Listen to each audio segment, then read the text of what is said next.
right. All right, my opening thoughts are that we get to go to beautiful Salt Lake City here on Friday morning and wrestle kind of late. I think 9 o'clock Iowa time Saturday night, and come back, and then we're off until Oklahoma State. So we know what we got in front of us. A lot of good things this past weekend, but ever moving forward, that's where we're at right now. So I'll let you all ask. Some of the little things that maybe cost Casey and Pinheiro and even Sam to an extent their matches. When you guys go back to the room to work on that stuff, what do you do, or what's the protocol there for trying to coach those little things out of them? First and foremost, probably just watching the video. As painful as that is, it's always hard for wrestlers to watch themselves lose. Some guys stomach that better than others. But just seeing, especially at 141 and 149, we really beat ourselves. I think we out wrestled them. I think we got more takedowns in those matches, except for the overtime, and we lost both overtimes. We just beat ourselves and made freshman mistakes. Sam was more of a technical thing.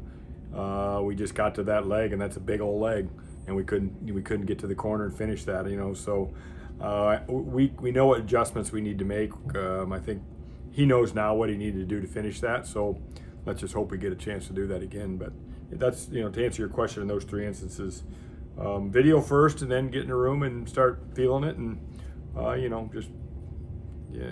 probably have better mat IQ in those 141, 149 places. Casey, just how close? I mean, you wrestle all season. You're not going to be 100% at certain points, but how close can he get, and how close is he now?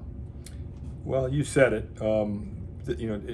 There's no such thing as a perfect world in college wrestling, and it's a grind and it's tough, and sometimes you're going to be banged up and you're not going to feel great. And as you get older, you kind of figure that out. And then as a coach, you got to figure out where are we in the pain discomfort spectrum, and sometimes that's hard to read because personalities are different. Casey's kind of quiet. He's not a complainer, so you really don't know where he's at, but he appears to be communicating, and we'll scrap again today, and he seems to be getting better. I think with Casey, a little bit of that was just not being on the mat for a month. Yeah. He didn't wrestle since Iowa, so that 1 hour weigh-in process and just getting back into the groove. In the Arizona State kid had just come off a match on Wednesday, and just getting in the lineup every weekend just makes your weight kind of stabilize. It gets your cardio, because you can wrestle in there all day long, but then when you throw them across the street, it's just a different feeling. And so I think that probably hurt us as much as anything, as well as just making some dumb mistakes. A guy like Casey, this is probably like the first major injury of his career. I think he came in, to be quite honest, now that we're getting him to talk a little bit, and communicating with his dad and his family a little bit, that I think he might have had a little bit of some shoulder stuff going on. So we'll have to sit down and look at that as we go later in the season, and we get to the end of the season. We might have to have a small surgery. We don't know. But right now, he's the boss in terms of, hey, what's your body feel like? Are you ready to go? So we'll have that conversation tonight again. It's like, are you ready to go this weekend? And see what he says. But it really kind of almost is, in some cases, a practice by practice thing. And practice is a litmus test. Like, you got to be able to grind through that practice. If you can't do that, I'm not going to put you out there. Yeah, well, knowing that he's so used to going all the time, when he has an issue like this, a hurdle like this, like, how does that, mentally, how do you approach that? Because he's, probably there's some things he may not be able to do now because of it, right? I'm curious to see how much he has to, kind of change his style a little bit. I think he probably has a little bit. You probably could name 50% of the Division I wrestlers out there right now that stay out of certain positions because their knee's a little sore in one position, their shoulder's a little sore. So I don't think he's any different there. To what degree of sore it is, we don't know. But again, it's January, and you weigh in for the NCAA tournament in March, and there's a lot of wounded soldiers. We've talked a lot about his level of confidence and Pinheiro's. I know you love to see that, and especially in a freshman, but at the same time, can that make it difficult to work them through an injury because of how much the confidence, but also how much the want to is there going with it? I'm just a firm believer in you learn a lot more from losing than winning if you approach it right and you come back to practice the right way, and I think they did. And again, I'm just such a practice guy that what's their mojo when they come into practice? What's their body language? I watch all that stuff when they come in the door. Is their head down? Are they Are they excited to be there? Are they ready to get better, or do they look like they're hurt, or do they look like they're beat? And right now I've seen good, but I have seen, I've got other guys in my squad right now that, probably the reason they're not the guys because they can't figure that part out. When there's a little bit of adversity, they come in and feel sorry for themselves a little bit. You gotta be ready to go, because that's where you get famous. How are you feeling about 133 and who's going to earn that spot? Our plan this weekend is to take both Zach and Ramazan, so we'll see. We'll scrap today, and we're going to do a little scrapping tomorrow, and we'll see what that looks like, and just kind of make a game time decision. Zach seems to be really healthy right now and is excited, and he's done a really good job with his weight the last month.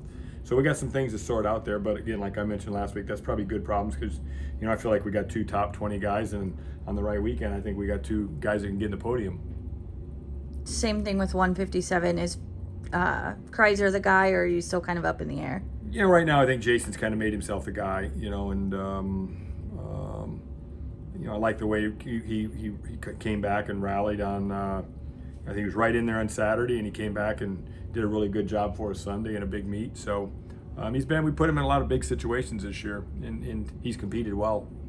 Technically we got to get a lot better there, and got to be able to go get a takedown. He's really good if you get his leg and scramble around, but we got to be able to go get one.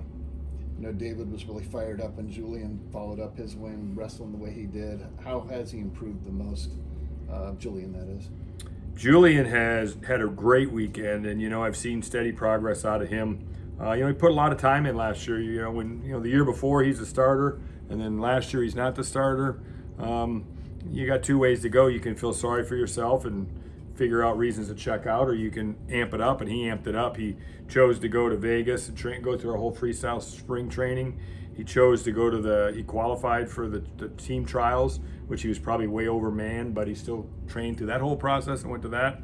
And then we sent some guys to Colorado Springs in August for a week, and he didn't need to do any of that. And so I believe that you invest, and every now and then you get paid out, and I think he's getting paid out a little bit right now. And so we need to continue to do that, and I know he's looking forward to the challenges we got, ahead of him. Is it just a matter of wanting to get back in the starting lineup, or what do you think spurred him to take advantage of all that? I think it's the competitor in him. I hope it's the competitor in him. He's got a lot of pride, and he likes to be the guy, and everybody likes to get over there and get in front of 6,000 people. They're there Sunday. Everybody likes to get in front of that. What are you hoping to learn from him this weekend, as he has a top 10 guy opponent? Just to see how he competes, and I don't think the Julian of before that maybe took a back seat to a top 4 or 5 guy like we're going to see this weekend. I think that guy's gone. He's going to get Plot from Oklahoma State later in the month, so we'll see. Julian's a little bit, I throw my cards on the table. Julian's a little bit dinged up right now, just from some training, so we're still trying to figure out exactly what we're doing at 174. We got a couple options, but he might be one of them. Again, he's going to be a game time decision, and it's a little frustrating right now. So I don't have a lot of hair, but if I did, I'd pull it out. If I did, I'd pull it out, because we just can't seem to get out of our own way. I mean, last week we're training and we're running, and the guy sprains his ankle. This week we're weightlifting and we strain our back, and we're going to get hit by lightning tonight when we go home, and then probably an earthquake in the morning and a tsunami Play the lottery, on maybe. Friday. Yeah, to reverse logic, but that's how it goes sometimes. It goes in streaks. Is Sam Schuyler still feeling 100%? Sam's feeling great, training great. We're really strong in a lot of weights. Younger has had a great week of training, up and down the lineup. Thought Caleb Feasley did a really good job for us this last weekend. We're going to go with him this weekend, and kind of see. We got some cards to play with MJ Gaitan and Ethan Perryman. We're going to play those cards. We got a couple, 2 get out of jail free cards yet with those guys, so we'll use those when we see the time is fit. All right.